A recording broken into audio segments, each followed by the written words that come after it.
It's been 7 weeks and 3 days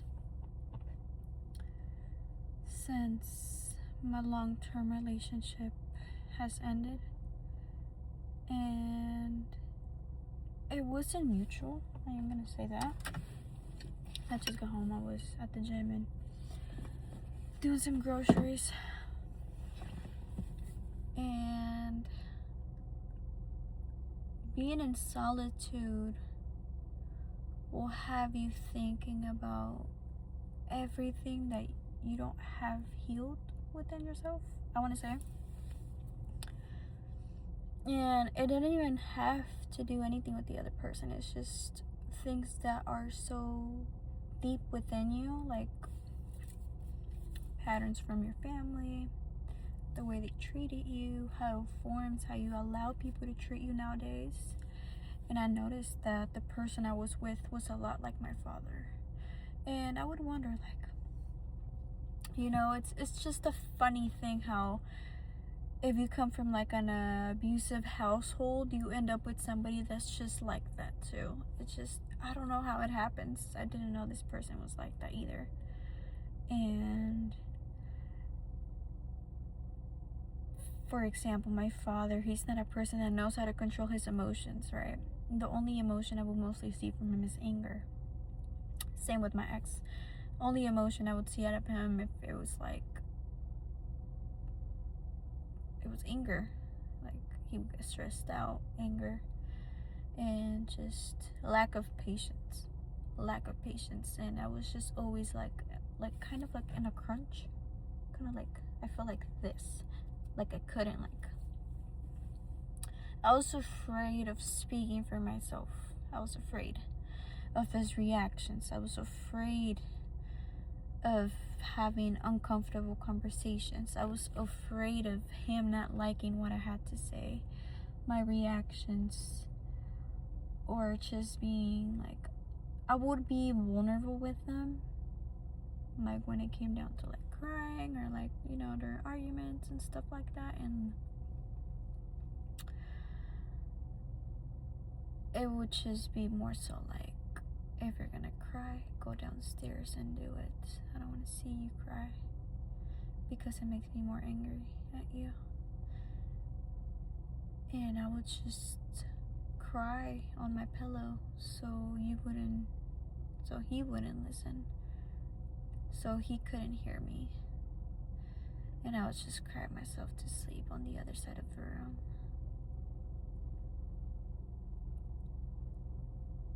Sometimes I would want to fix problems right there and there, and with the type of personality he had, that didn't work. And with the way I was, I'm more of anxious, but I would say that I've healed my anxious attachment now because I no longer get anxiety.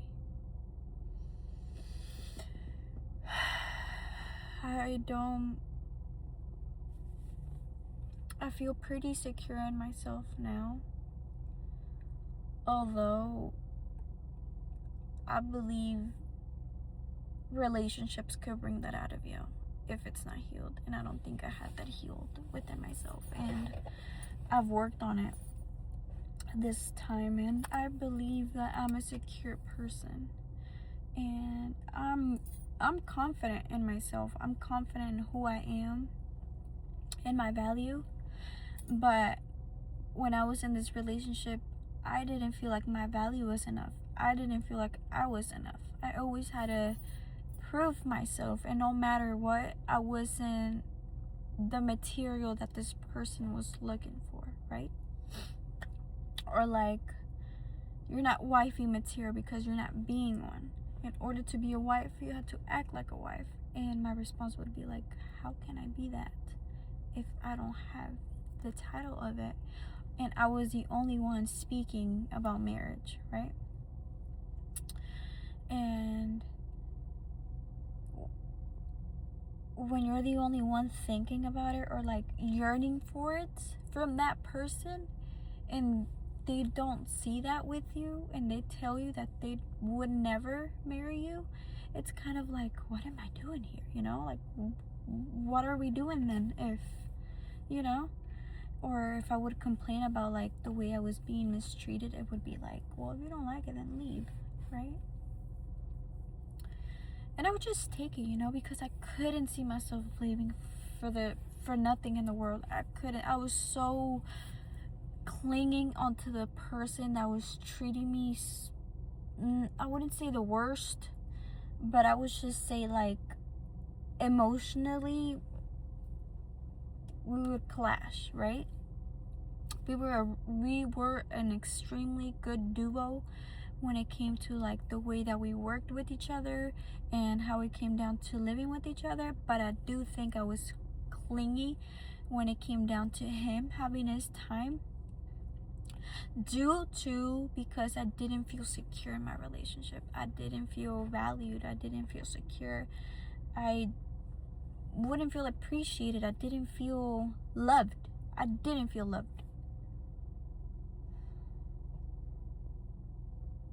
Didn't feel attractive to my partner. No. It would have been nice, right, to hear like certain things that I'm hearing nowadays, right?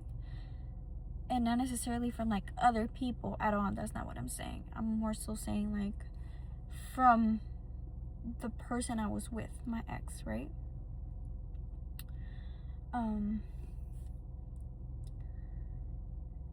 It's kind of like now that I'm gone and time has passed, I'm the woman that he's always wanted. Not the woman he would compare me to or want me to be, but I'm already that. But I didn't feel like that the whole time. I was just putting up with that behavior because I thought that's what I deserved. There were mistakes along the lines, but deep down I knew that a person that loves you wouldn't do that. But then we're human and we all make mistakes. We all grow up in different households. We see different things growing up, and thankfully I didn't come out how my father used to treat me. I'm thankful that I didn't come out that way. But it doesn't work the same for everyone. Some women may come out aggressive, overly aggressive, but I had a grip on my anger and I was able to let it out and be emotional. Yes, I'm an emotion. I'm a woman. And maybe my mistake was not being able to contain my tears. That could have been, and it could be frustrating for someone that doesn't know how to validate those emotions. So it's just a learning journey, it's a learning journey for everyone, and no relationship is perfect, and I know that, but I do believe that there's a line, and it was crossed multiple times, and I was afraid of leaving. I was scared. I was, you love so hard, and you're attached to the person, and it's all they're your whole world. And me, I don't have much, right? I have a small family. And now, when I came into his life, I had a big family. I had another grandma, another set of a sister, cousins, uncles. I had it all, right? And that will keep me from leaving, because I enjoyed being part of a family like that. I enjoyed being part of a tribe like that I would want it to be my own as well. And I felt like it was my own family too. I felt like I was part of it.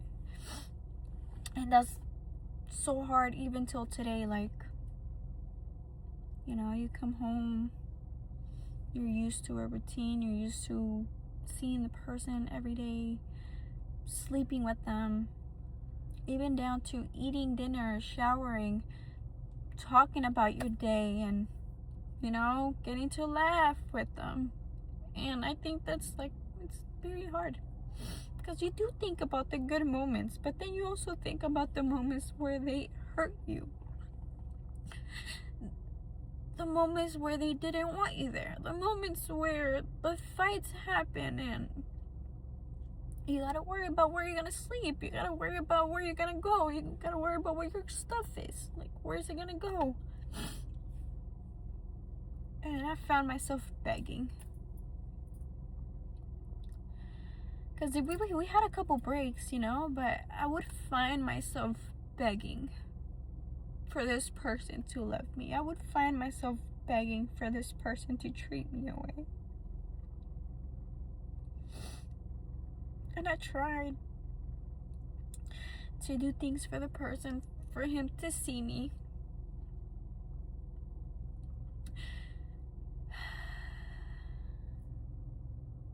I'm still finding clarity within God and going to Him, right? He's in the center. Through Him, I've been stronger. He's in my prayers to this day. You know, I don't hate him. I could never hate this person. You know, this person is like, you know, like the love of my life. Just sadly, I was getting to a point where I wasn't happy for a long time. And I would think about, what if we're better off alone, you know? And the thought would like go round and round and round.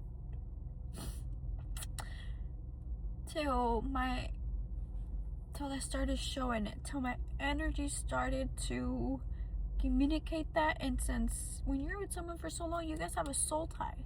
You could feel each other's frequencies, right? And towards the end, I remember that he started to show me a little bit more of affection. He's being a little bit nicer to me.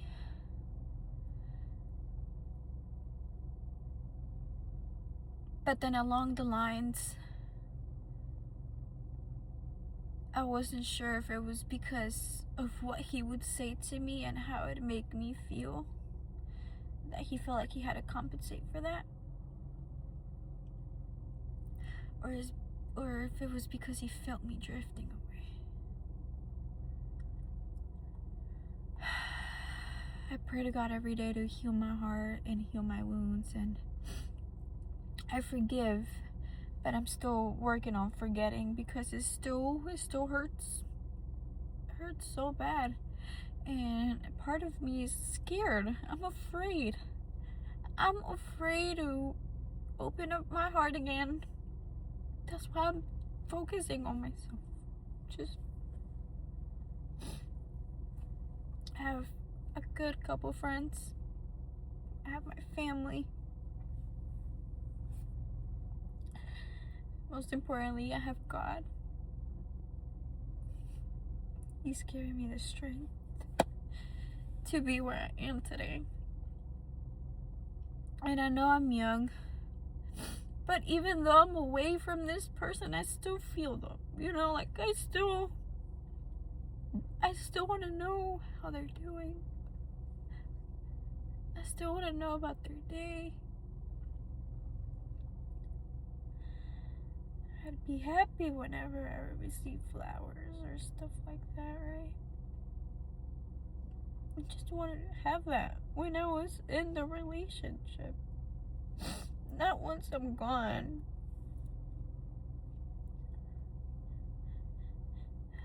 And then I wonder, I know people can change. I had changed. Came a long way. But I was never an angry person.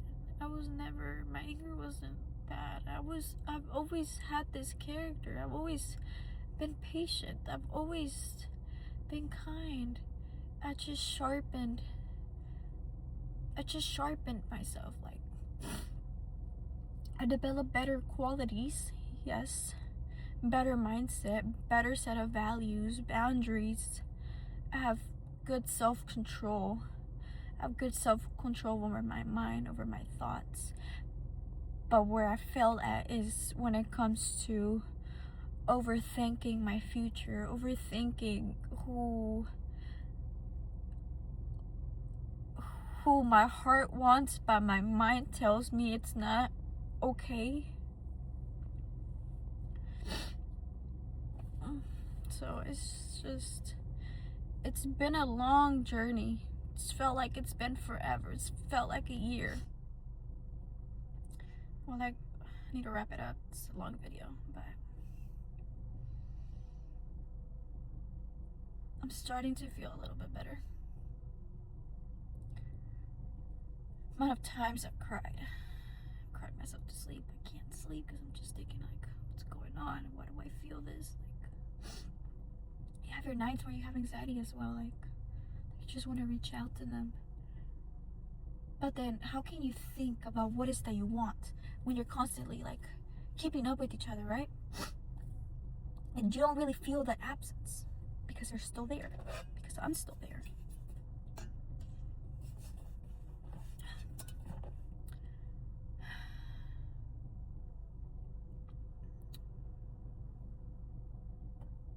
I personally, I engage myself with God-fearing women, and I'm not following anyone's advice. I'm doing what Melanie wants to do and feels like it's right for her to do, but I'll take everything with a grain of salt. If it's something that resonates with me, I'll take it with a grain of salt. But I'm not letting people I know make my decision. At the end of the day, it's what makes me happy, and it's for me, not for anybody else but me.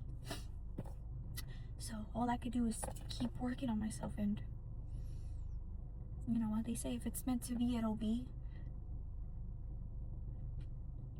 And I've had a lot of signs, but I just want to make sure the signs are from God, generally.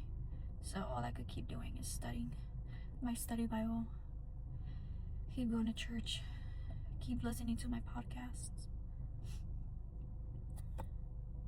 and just pray for the person. That's all I could do. And for everybody that's watching, if anybody is watching, I know it's a really long video, but I want to pray for you. Heavenly Father, I pray for anyone that is watching, anyone that's going through the same thing as me or something similar. A hard season, a hard time. It could be financially, emotionally, a relationship, a broken marriage, somebody that passed away. God, please heal them, open up their hearts, fill them up with strength, let them get to the other side. It's hard times, but you do this to build character. You all do it for a reason. I believe in you, God. I believe in your judgment. I believe in what it is that you want it to be. Come into these people's lives, even if they're not religious. Just help them, guide them, lift up their spirits like you did with me. Amen.